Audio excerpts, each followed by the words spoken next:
संस्कृत में अनुवाद करने की जो विधि है उसके लिए कुछ प्रमुख नियम बनाए गए, उसके बारे में चर्चा करेंगे। प्लस अनुवाद कैसे करते हैं इसके बारे में हम आज पढ़ेंगे।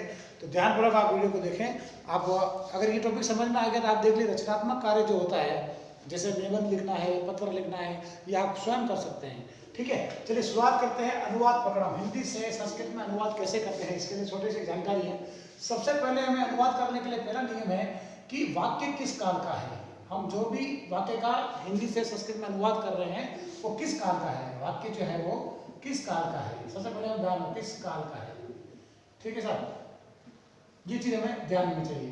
अच्छा, वाक्य किस काल का है, जैसे कि वाक्य हमारा है वर्तमान काल का, वर्तमान काल। तो अब इस वर्तमान काल को संस्कृत में क्या कहते हैं? वर्तमान काल को संस्कृत में लट लकार कहते हैं। यहां तक बात समझ में आ गई कि वाक्य किस काल का है, वाक्य वर्तमान काल का है। वर्तमान काल में को क्या कहते हैं? लट लकार कहते हैं। अब लट लकार में संस्कृत में रूप कहे चलते हैं तो उसमें हमें ध्यान रखना चाहिए जिस वाक्य के अंत में ती, तह, अंति लगा हुआ हो। इसका एक फॉर्मेट में भी आपको बताऊंगा, कर्ता और क्रिया का। तो अभी नियम बता रहा हूं मैं आपको क्या करना है।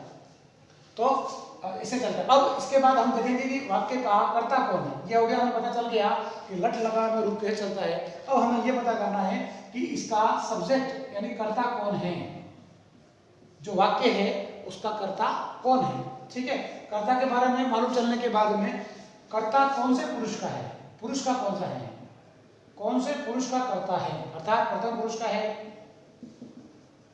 मध्यम पुरुष का है या उत्तम पुरुष का है।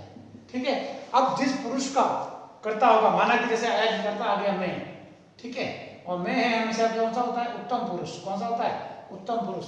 और मैं को संस्कृत में कहते हैं अहम। क्या कहते हैं? अहम। अब इसके साथ जैसे मैं पढ़ता हूं तो पट आ गया।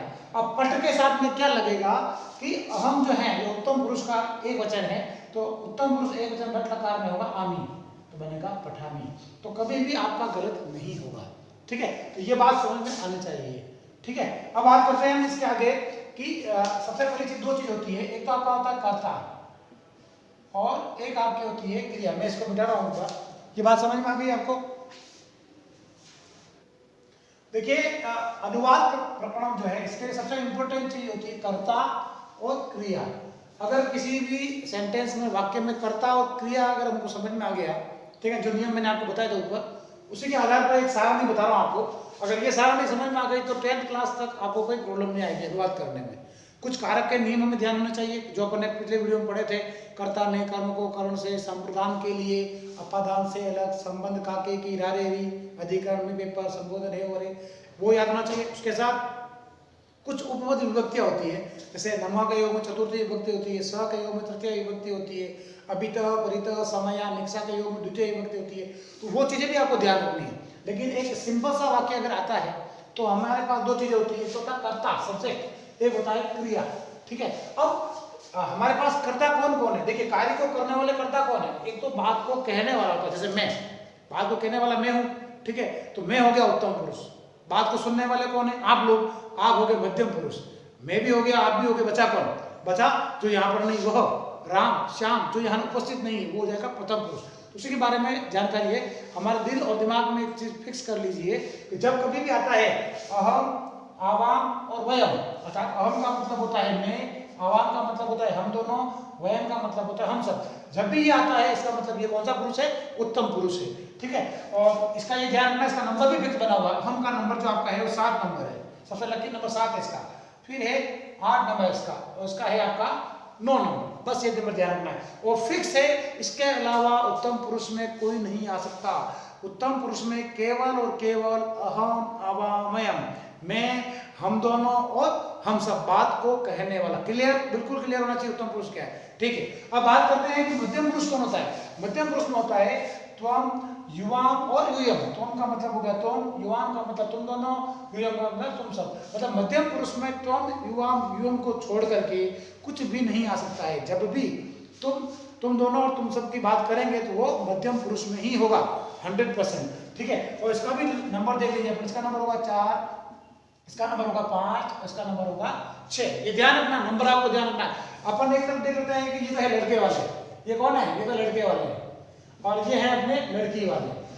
समझ रहे हो? अब जब शादी ब्याह होता है तो क्या होता है, सबसे पहले बच्चे और बच्ची को जब पसंद हो जाते हैं तो उसके बाद क्या करते हैं, नामा जोड़ा मिलाते हैं कि भाई लड़के के इतने गुण हैं, लड़की के इतने गुण। तो हमें यहाँ पर नामा जोड़ा बनाना सीखना है, और वो नामा जोड़ा बनाना सीख गए ना तो आपका अनुवाद 100% सही हो जाएगा। ठीक है, कैसे, चलिए अब हम देखते हैं अपन। तो ये नामा जोड़ा के ही अंग हैं, सबका लकी नंबर है अपना अपना। अब बात करते हैं कि दुनिया में क्या काम करने वाला अहम आम वयम ही है, मध्यम पुरुष में कौन यहाँ वयम ही है, इसके अलावा भी तो ये काम करने वाला वह है, श्याम है, गीता है, सीता है ना, वह दोनों है, यह दोनों है, ये सब कहाँ जाएंगे, इसको छोड़ करके त्वम वयम अहम आम वयम, ये तो फिक्स है, ये तो मध्यम पुरुष और उत्तम पुरुष फिक्स है, इसको छोड़ के जो कोई भी है सब खत्म पुरुष चला जाएगा।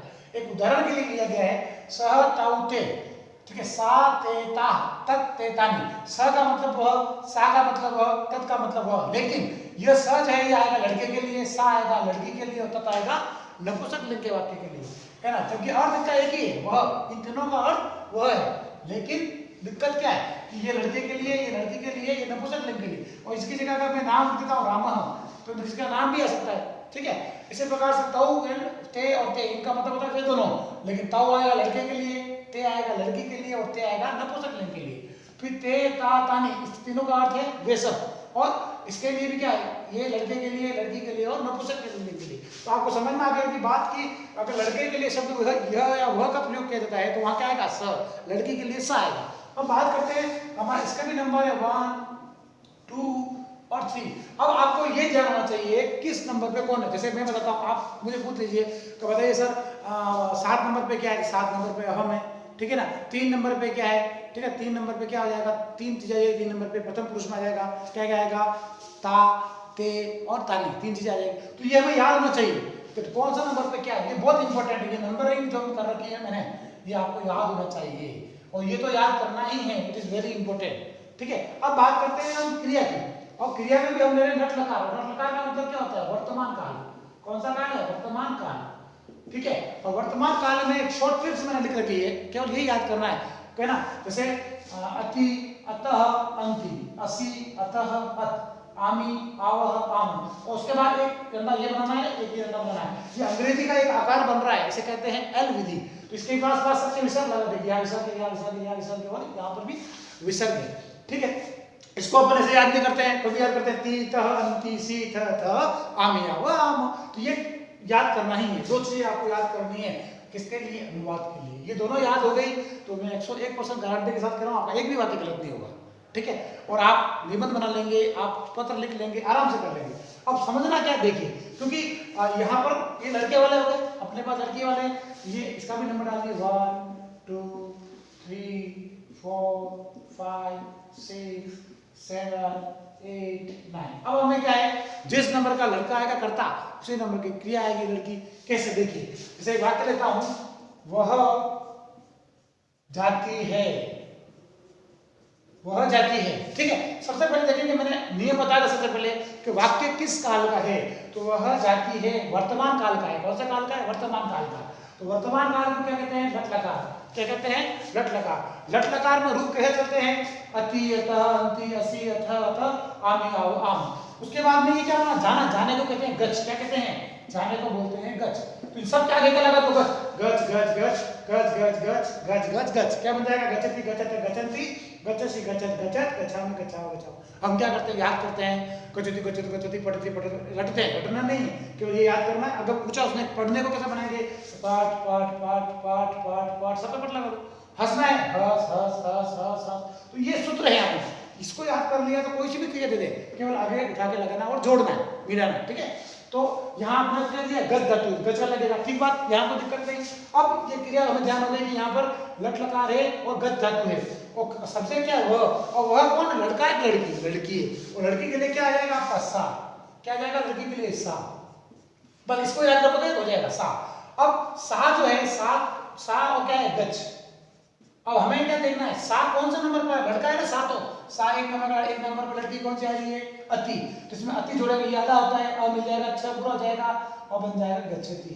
अब कभी भी किसी भी कंडीशन में आपका गलत नहीं होगा, अगर आपको ये नामा जोड़ा बनाना आ गया है, ठीक है ना, तो ये किसी भी स्थिति में आपका गलत नहीं होगा। आप एक बार समझ लीजिएगा, इसको मैं आपको पीडीएफ में भेज दूंगा बनाया हुआ, वो आप कर लेंगे। अब दूसरा वाक्य लेता हूं, जैसे एक वाक्य लिया, मैं पढ़ता हूं, मैं पढ़ता हूँ, ठीक है। मैं पढ़ता हूँ तो मतलब मैं, अब कौन सा काल का वाक्य है, लट लकार का, वर्तमान काल का वाक्य है कि कर्ता कौन है, मैं कौन सा पुरुष है, मैंने बताया था, मैं आते ही कहने वाला हम, ये मैं, ये कौन सा पुरुष है, उत्तम पुरुष का है। 7 नंबर पर क्या जाएगा यहाँ पे अहम, पढ़ने को क्या कहते हैं, पट। और अहम कौन सा नंबर का लड़का है, 7 नंबर का, 7 नंबर पे कौन सा, आमी, आगे मात्रा और मी लगा दिए, पठान। कभी भी कोई भी इस चीज को चैलेंज नहीं कर सकता, गलत नहीं कर सकता है अगर आपने ये किया है, ठीक है। माना क्या आता है कि तुम दोनों संस्कृत पढ़ते हो, संस्कृत पढ़ते हो, तुम दोनों संस्कृत पढ़ते हो। देखिए ना, थोड़ा सा मैं इसको निकाल देता हूं, तुम दोनों संस्कृत पढ़ते हो। अब सबसे पहले हमें देखना वाक्य कौन से काल का है, वर्तमान काल का। वर्तमान काल को क्या कहते हैं, लट लकार, लट लकार में रूप कैसे चलता है, तीता वंती सीता आमी आवाम, ठीक है, यहाँ तक कोई दिक्कत नहीं। अब देखिए इसमें तुम दोनों, सब्जेक्ट कौन है, तुम दोनों के लिए हमारे पास है, देखिए तुम दोनों कहां पर है, ये रहा आपका तुम दोनों, युवाम, ठीक है, ध्यान रखेंगे युवाम। कौन सा नंबर है युवाम का, युवाम का 5 नंबर है। संस्कृत पढ़ते हैं, संस्कृत को पढ़ते हैं तो संस्कृतम, पढ़ने में क्या कहते हैं, पठ। अब ये युवा कौन सा नंबर पे है, 5 नंबर पे है, 5 नंबर पे इधर क्या आ रहा है, अतः, और दूसरा आएगा इसमें अवस्था हो जाएगा, अतः 100% आपका सही रहेगा। युवा संस्कृतम पढ़ता है, कभी गलत नहीं होगा।